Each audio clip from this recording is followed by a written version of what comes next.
Põltsamaal tuulikuparki planeeriv Utilitas saatis vallale kirja, et kui Põltsamaa vald peatab tuuleparkide planeeringu, nõuab Utilitas vallalt vähemalt 1,1 miljonit eurot kahjuhüvitist, sest rahvaalgatuse tõttu planeeringu peatamine oleks seaduse vastane. Kuid miks vähemalt 1,1 miljonit?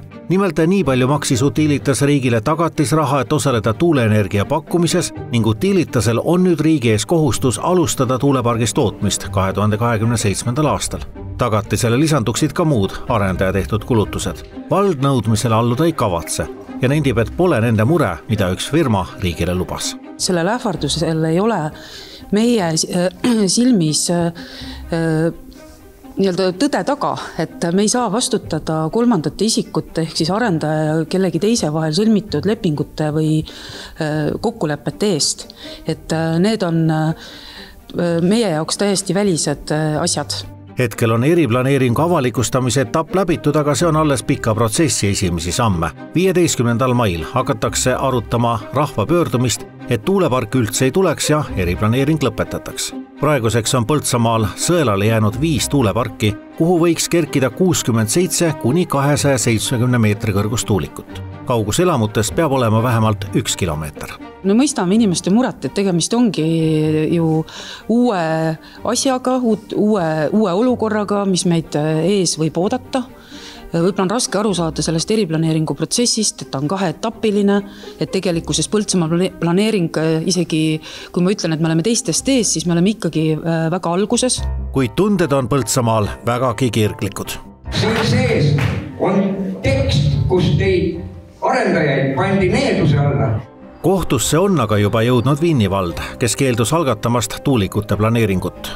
Volikogu liikmed leidsid, et meile on 150 300 meetri kõrgust tuulikud liiga palju, sest lisaks tuulikutele ju kaasnevad alajaamad, kõrgepingeliinid, et see muudaks meie väikse Vinni valla põhimõtteliselt tööstuspargiks. Valla esindajad pididki sel nädalal minema Tartu halduskohtusse, sest arendaja sõnul pole vallal õigust keelata planeeringut, sest ollakse ju alles uuringute tegemise etapis.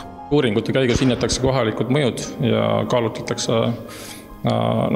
pooltmõjud ja vastumõjud ja siis leitakse lahendus, et kas saab tuulikuparke rajada või mitte. Ja kui tuulikuparke saab vastavalt sellele uuringule rajada, mis siis saab?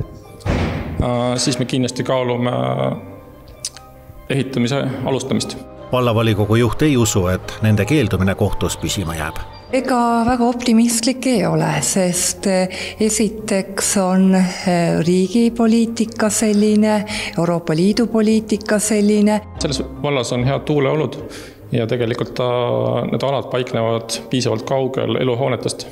Me räägime ikkagi planeerimist normide põhiselt. Arendajate sõnul on tihti avalikkuse vastuseis nii Vinnis kui ka mujal seetõttu, kuna vastased räägivad teoreetilisest tuulikute hulgast, aga arendajad uurivad suuri alasid. Samas tuulikuid reaalselt hakataks püstitama vähem, näiteks Vinni vallas umbes 10.